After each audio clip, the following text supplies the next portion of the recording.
My boss thought he was the smartest guy in the room until I destroyed him in front of the company's top investors. He cynically stole a year of my hard work. I worked as a senior data analyst at a large fintech company. My boss, Mark, was a classic office tyrant. He never wrote a single decent line of code, but took everyone else's projects. Everyone knew, but kept quiet because of his connections. I put up with it to get a recommendation to move abroad. But what he did last Tuesday crossed all lines. For 4 months I didn't sleep, building a massive analytical model for investors. It was a colossal work with thousands of lines of data. Last Monday, Mark took the flash drive, promising to hand it over. I naively rejoiced. 2 hours later, I walked into his empty office and saw my presentation on his desk with his name on it. All my text was copied without a single change.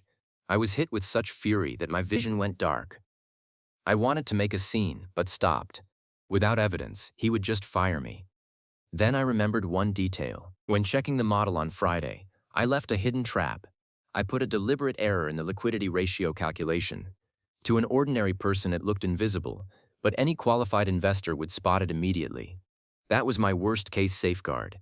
The day of the presentation arrived. Mark walked in confident, smiling like a Hollywood star, and started speaking in my voice. I sat in the back row watching the circus. For 10 minutes everything went great, and Mark was mentally splitting his bonus.